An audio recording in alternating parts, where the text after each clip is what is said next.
A blinding flash, a deafening roar, and an overwhelming wave of heat. You've managed to take shelter from a devastating nuclear blast, avoiding initial radiation. The immediate danger is past, but now you're exposed to deadly residual radiation. Fallout exposure is no joke. It has a 95% fatality rate. Sometimes its impact is obvious, but other times it's happening deep inside you. Today, we'll explore how your body reacts to nuclear fallout exposure over time. We'll cover the progression of radiation sickness hour by hour, day by day, and even years later. How long can you live after radiation exposure? When will the telltale symptoms start to appear? And would all the fallout turn you into a mutated ghoul? We'll answer these questions and more in a minute, but first, let's get the basics straight. Here at How to Survive, we're all about ionizing radiation we're worried about. Ionizing radiation has the cellular structure parts, a type of energy released by atoms in the form of electromagnetic waves or particles. Ionizing radiation has enough energy to knock electrons off of atoms, turning them into ions.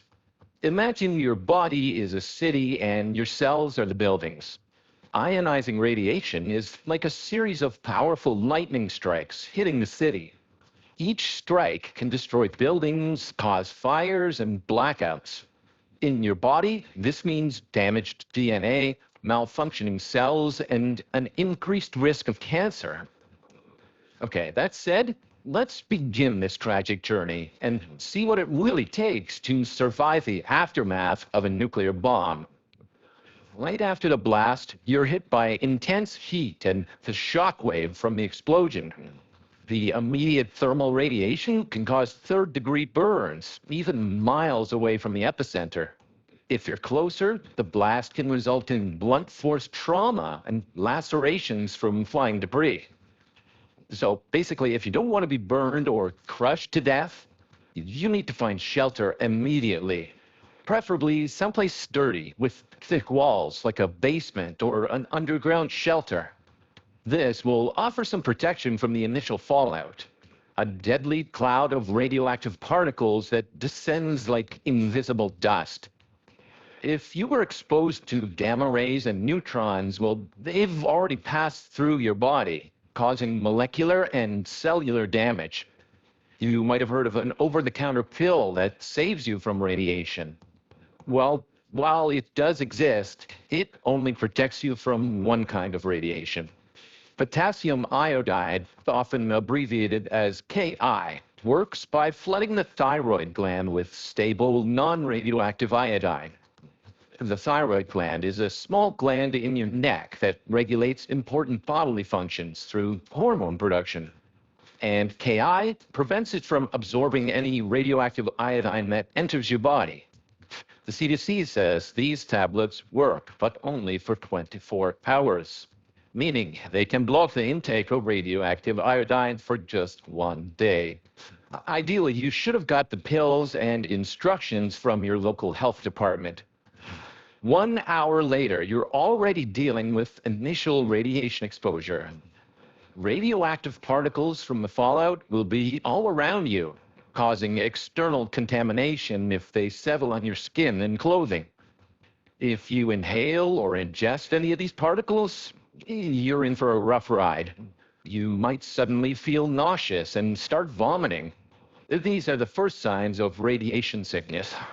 That's your body's immediate response to the intense radiation damage occurring at a cellular level. If you have access to clean water, wash yourself thoroughly to remove any radioactive particles from your skin and hair. Avoid using conditioner, as it can bind radioactive particles to your hair.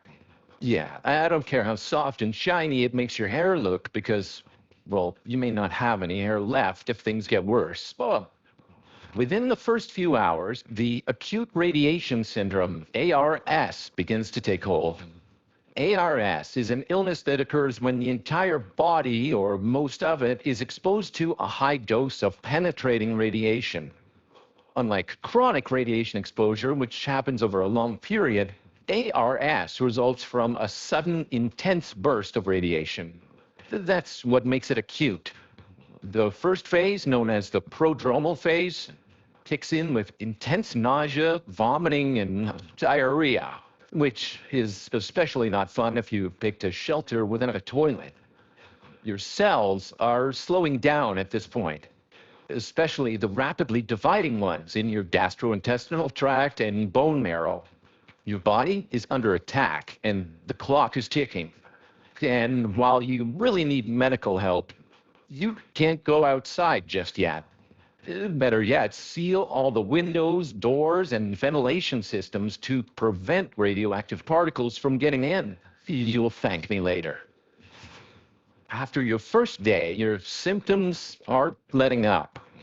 Your body is trying desperately to get rid of toxins out of both ends. And, well, it's super nasty and exhausting. Your skin might start to show signs of erythema, a reddening due to radiation burns. It'll look like a sunburn, but it's the first sign of something worse. At this point, it's critical to stay in your shelter and avoid any further exposure to radioactive particles. Listen to emergency broadcasts for instructions on when it might be safe to leave your shelter. And don't let anyone in, unless you want to risk further contamination. Yeah, I'm sorry, but your neighbor is out of luck.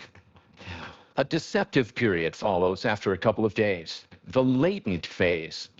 Your symptoms may improve, giving you a false sense of recovery, but don't go celebrating just yet.